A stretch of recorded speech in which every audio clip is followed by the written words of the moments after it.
Good morning students. आज की business study की क्लास में हम टॉपिक करेंगे डेलीगेशन ऑफ अथॉरिटी, अधिकार अंतरण। लास्ट क्लास में भी मैंने आपको बताया था कि what is the meaning of delegation of authority and what are the various elements of delegation of authority. Definitely आपने उसको अंडरस्टैंड कर लिया होगा। 3 एलिमेंट्स हमने किए थे डेलीगेशन ऑफ अथॉरिटी के। नंबर 1 रेस्पॉन्सिबिलिटी, माने जब भी हमें कोई वर्क हमें करवाना है किसी भी सबऑर्डिनेट से, क्यों करवाना है? Because of overloading of work for senior, माने सीनियर जो व्यक्ति है उसके पास काम का बोझ क्या है, ज्यादा है, इसलिए उसने कुछ कार्य किसको दे दिया है, डेलीगेट कर दिया है टू हिज सबऑर्डिनेट। फिर हमने उसमें पढ़ा था अथॉरिटी। हम जानते हैं कि कार्य को बेहतर ढंग से करने के लिए we need to take various types of decisions. तो डिसीजन लेने की अथॉरिटी हमने दे दी, एप्रोप्रिएट अथॉरिटी, और उसके बाद हमारी एस्टेब्लिश हुई अकाउंटेबिलिटी, जवाबदेही, आंसरेबिलिटी।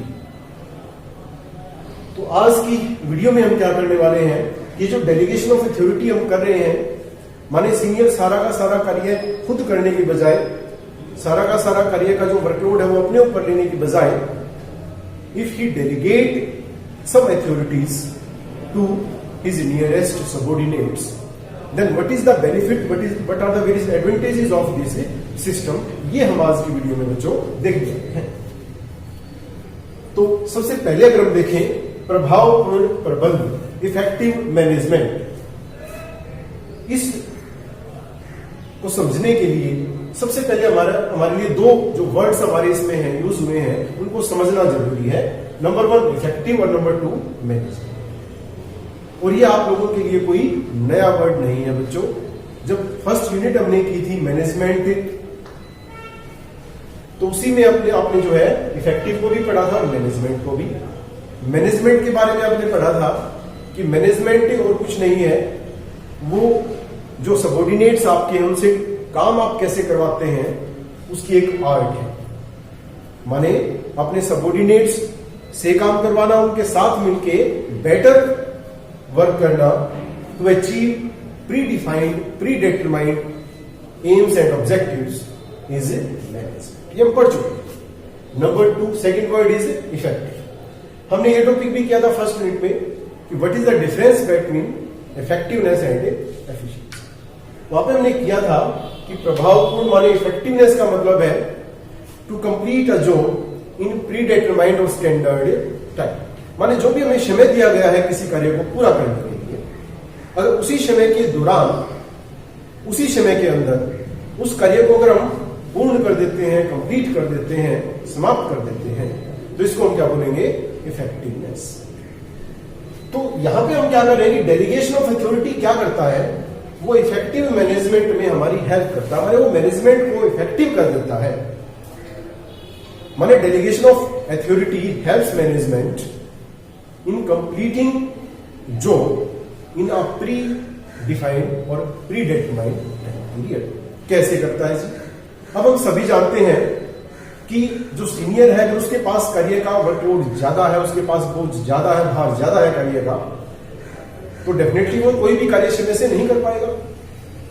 तो डेलीगेशन ऑफ अथॉरिटी एक ऐसा मेथड है जिसमें वो जो very important, most important authorities है टू टेकिंग डिसीजंस, वो अपने पास मेंटेन रख लेता है, कंटेन कर लेता है। और authorities taking less important decisions और decisions related to subordinates are to be delegated to subordinates.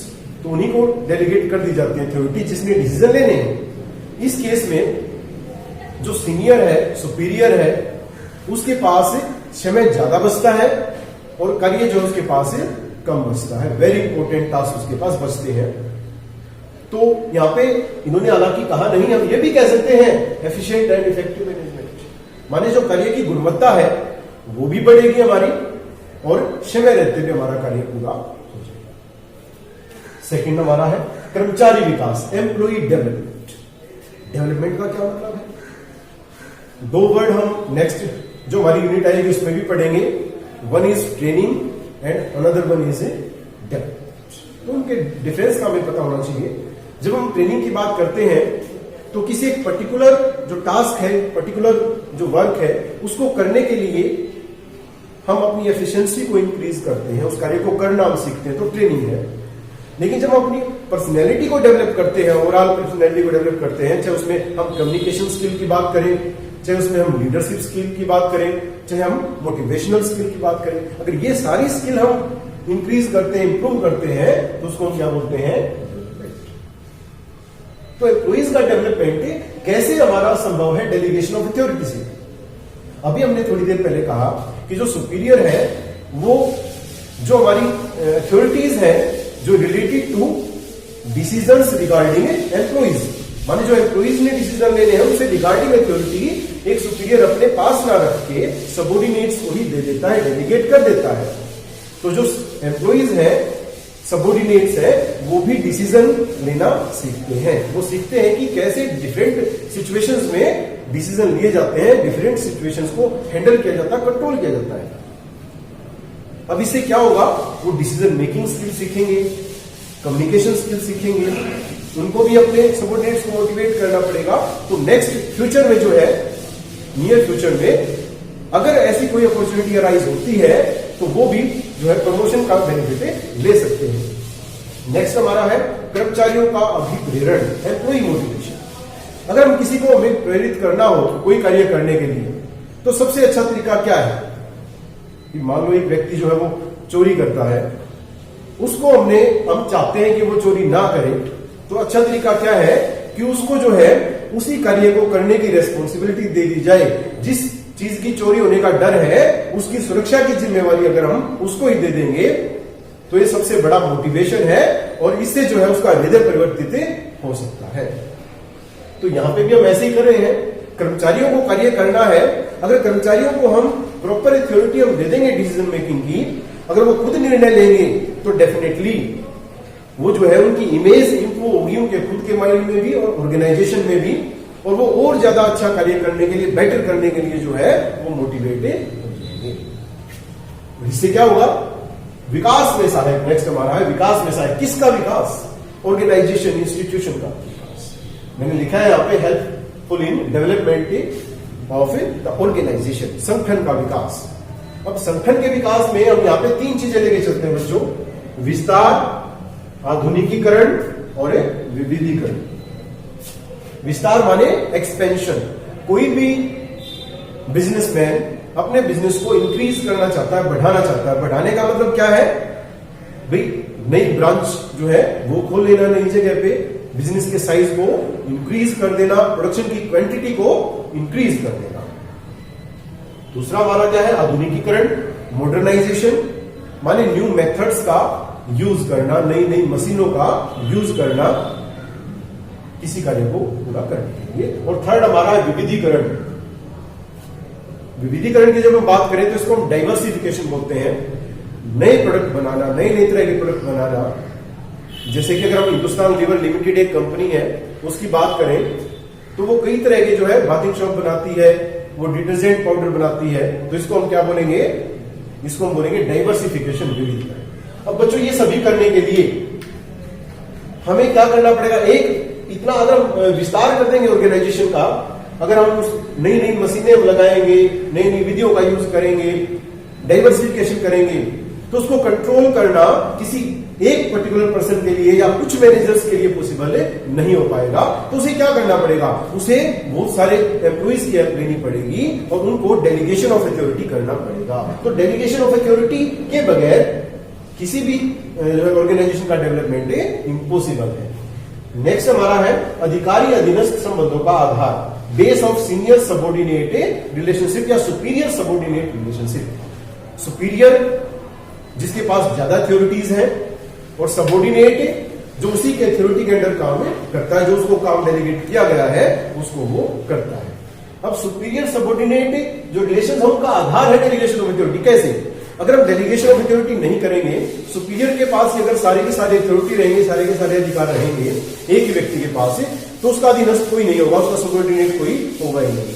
जब हम जो है वेरियस एम्प्लॉइज की अगर हम हेल्प लेंगे, काफी सारे कर्मचारियों की अगर हम मदद लेंगे, तभी जो है हम उनको अधिकार का अंतरण कर सकते हैं, और तभी हमारे कुछ के पास ज्यादा अथॉरिटी होगी तो हम सुपीरियर बोलेंगे, और जिनके पास कम अथॉरिटी होगी या जो फॉलो करेंगे उनकी अथॉरिटीज को, पावर्स को, उनको हम सबऑर्डिनेट। और लास्ट हमारा है बढ़िया समझना, बेटर कोऑर्डिनेशन। अब इसके लिए हमारे लिए सबसे पहले जानना जरूरी है कि व्हाट इज कोऑर्डिनेशन। पढ़ के आए हम कोऑर्डिनेशन को।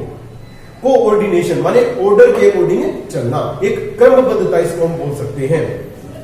अब क्रमबद्धता कैसे, मान लो कई बार क्या होता है कि किसी कार्य को पूरा करने के लिए हमें डिफरेंट स्टेप्स हमें उठाना पड़ते हैं, अब कई कर्मचारियों को वो कार्य सौंपना पड़ता है। जैसे अगर हम एक एग्जाम्पल यहाँ पे अगर हम ले लेते हैं, तो मान लेते हैं कि भी एक हमने बेंच हमने तैयार करना है, एक टेबल हमने तैयार करनी है, तो उसके लिए जो है हमें क्या करना पड़ेगा, हमें लकड़ियां जो है वो भी काटनी पड़ेगी, सफाई करनी पड़ेगी उनकी। इसके अलावा जो है हमें उसको असेंबल करना पड़ेगा सारी चीजों को। तो ये सारी चीज मान लो 3-4 एम्प्लॉइज काम कर रहे हैं, तो एक एम्प्लॉय अगर अपना कार्य ढंग से नहीं करेगा, सही समय पे नहीं करेगा, तो दूसरे एम्प्लॉइज का कार्य उससे प्रभावित हो जाएगा। तो कोऑर्डिनेशन जरूरी है। माने कोऑर्डिनेशन कैसे होगा, सभी को हम पहले से ही बताएंगे कि उसका कार्य क्या है और किस समय पे उसको ये कार्य पूरा कर देना है। और ये कैसे होगा, हमारा डेलीगेशन ऑफ अथॉरिटी से। डेलीगेशन ऑफ अथॉरिटी में हम सबऑर्डिनेट्स का जो फंक्शनिंग है, कार्य है, वो भी निर्धारित कर देते हैं, और उनका समय क्या रहेगा, किस जो है क्वांटिटी में, किस क्वालिटी में, किस पोस्ट के अंडर उनको ये कार्य पूरा करना है, ये भी हम बता देते हैं। और इससे बेटर कोऑर्डिनेशन हमारा बनेगा। और जब किसी ऑर्गेनाइजेशन में बेटर कोऑर्डिनेशन होता है तो definitely objectives of that particular organisations can be effectively and efficiently achieved. ठीक है बच्चों, तो आज के लिए इतना ही टॉपिक, इसको आप अंडरस्टैंड करेंगे, इसको कई बार देखेंगे इस वीडियो को, इसके नोट्स बनाएंगे और इसको आप लर्न करेंगे।